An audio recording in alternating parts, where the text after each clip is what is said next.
Ladies and gentlemen, welcome back to another episode of Orbital Takes. Today's episode is brought to you by Space Flight Hub and Space with Spo, the only space accounts you need to be following on the World Wide Web. Today is August 24th. It is a beautiful Wednesday out there. And Pat, we are a go for Artemis I. The SLS is going to launch in less than a week from now. How you doing? How you been, Pat? As you can see, I'm pretty fucking hyped up right now.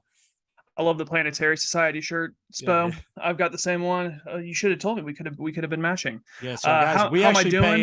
We pay $5 a month to protect the planets. All right, let's get that out of the way. I pay $8 a month. I don't know what you. Oh shit, you signed up for the $8 plan. God I damn, sure Pat. did. Mariner level, bro.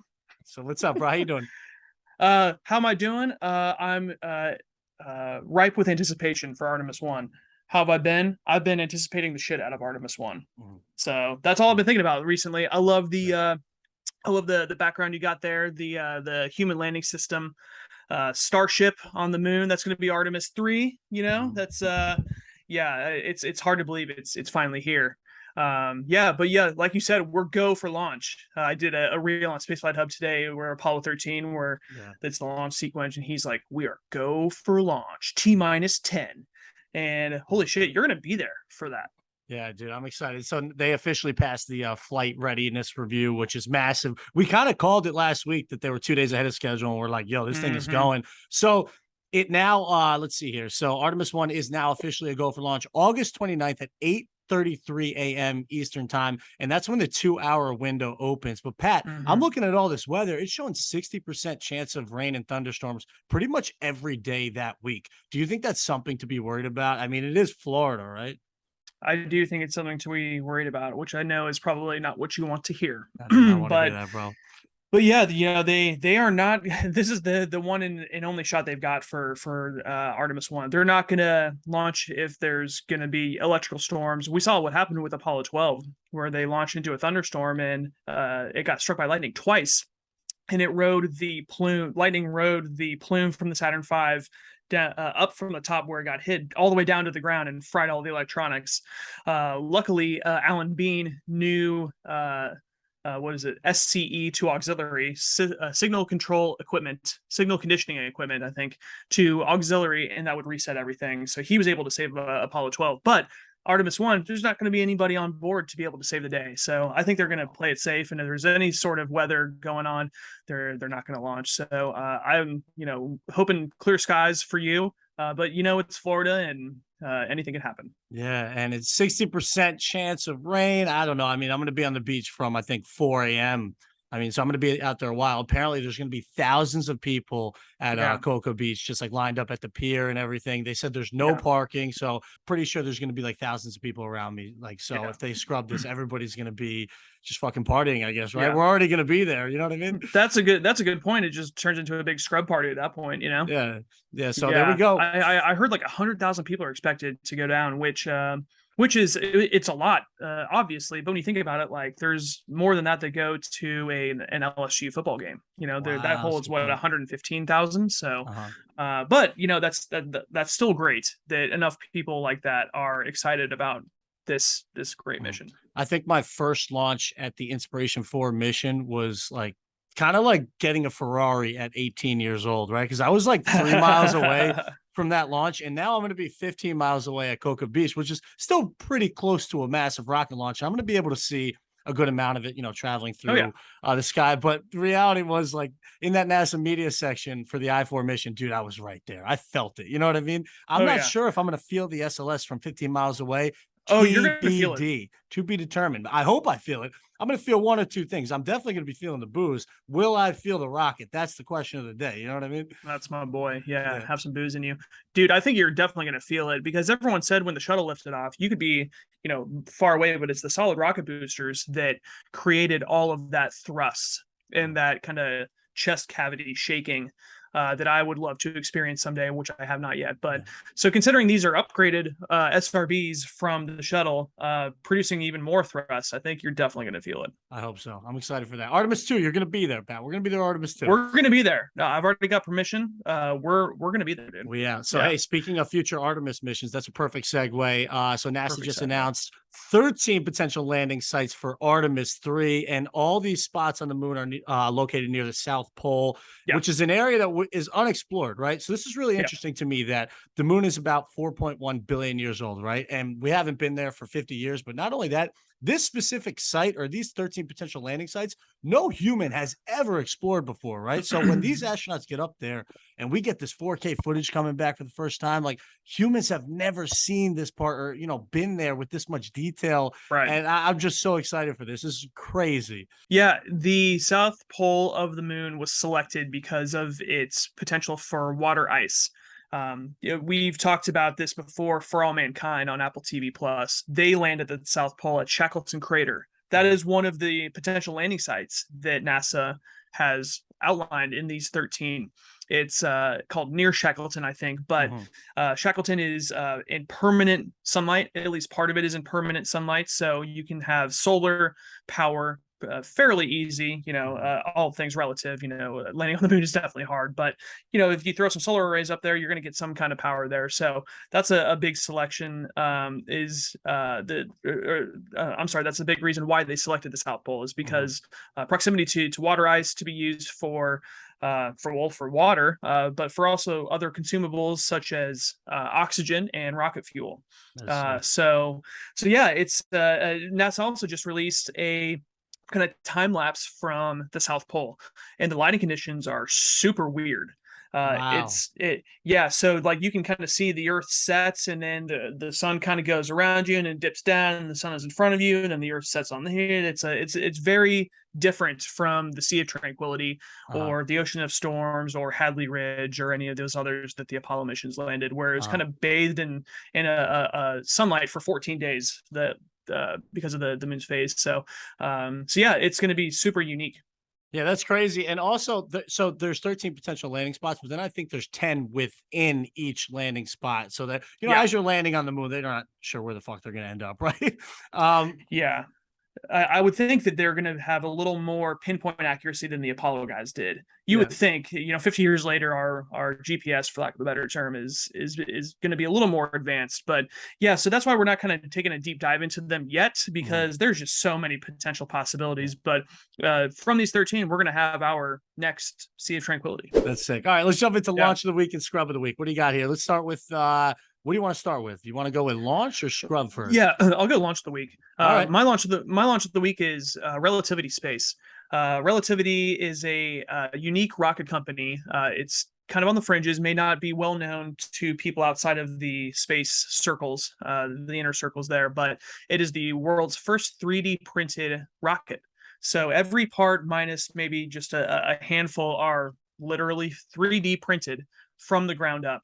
And that's basically everything. So they've had the first static fire, what was it, last week, I think, of the engines, and then just the other day they had a full duration static fire where it actually fired up for the amount of time that it would take for it to get up, and everything passed with flying colors. And so this is called Terran. Terran, and then they'll have a reusable one called Terran R. So I'm not counting my chickens before they're hatched, where I'm not saying this was an actual launch. Obviously, it didn't leave the ground, but it's a 3D printed rocket that was able to fully static fire, and it didn't blow up. So let me ask you something, Pat. For the not everyday space fan, why do we get so excited about static fires? Like, what is a static fire, and why do people get so excited about it? Static fires are important because it allows the engineers to cycle fuel and power and everything through the rocket to fire it up and make sure everything's working correctly. And if it doesn't, which we saw with the wet dress rehearsal for the core stage of the SLS, then they can go back in and make some adjustments. So that way they're not trying to fly it and it blows up and they're like, well, what the hell happened there? Why didn't we test further? So that's the quick and dirty on a static fire. Yeah, and Elon has a hilarious meme that he posted the other day about loving static fires. We'll put that up here on the screen if you're watching along on Spotify and especially on YouTube. Shout out to our YouTube viewers. YouTube. We love you guys. How you doing? How you been? All right, so scrub of the week. What do you got? The Russian spacesuits are my scrub of the week because the last words you want to hear on a spacewalk are drop everything and head back to the hatch immediately, which is exactly what this cosmonaut heard, because his spacesuit was losing power, which is really scary because it obviously air pumps and cooling pumps and everything, but it also was going to lose comms. So he wouldn't be able to talk to anybody or hear what's going on. So luckily everything's fine. And he was about halfway through the 7-hour spacewalk when they said, they actually said, drop everything and get back to the hatch as quickly That's as quoted. possible. Like that's, oh, wow. Yeah. Yeah. That's Yeah, crazy. so yeah, that's this wasn't quite as bad as the Luca Parmitano incident a couple years ago where his helmet filled with water. So it wasn't quite that immediate danger, but it's definitely not good. So Yeah, and I know Chris Hadfield at one point was doing an EVA. He's one of like the most famous astronauts, Canadian astronauts of all time. Yeah. And one of like the cleaning product that they used for the helmet, there was like one small drop and it got in his eye while he was out there doing an EVA, like floating on the side of the space station. And he's like, I had to like literally like blindly get back into this. It was like one of the scariest moments of his life. He said, I've read that in his book. Yeah. I've been driving one time where my contact ripped in half in my eyes and I had to like pull over and fish it out. But Chris didn't have that luxury. No. He had a spacesuit on, so he just had to like deal with it until he got back into the ISS. So that's some scary stuff. The worst pain I've ever had in my eye. I was in high school. Me and my buddies were driving to a party and somebody like had like a dip spit cup and like I think a droplet from that dip spit cup got in my eye. And I swear to God, I could not open my eye for like a full day. It was one of the most traumatizing experiences ever. That was in that was like 2000. That was in like 2000 and fucking, I don't know, 10, literally so long ago. Man, that's nasty. Earlier this summer, I was making some quesadillas and for some fresh jalapenos from our garden, and sliced into one. It shot jalapeno juice right in my eye, and at first it didn't hurt. And I was like, okay, I need to this is going to be bad. I need to take my contact out. As soon as I did, the air hit it. I was literally rolling on the ground, writhing in pain. Yeah. So I feel you on that. Yeah, shit, man. Well, hey, luckily for me, I know how to put in eye drops pretty well. All right, on to the next. What about? Do you have a launch and scrub of the week?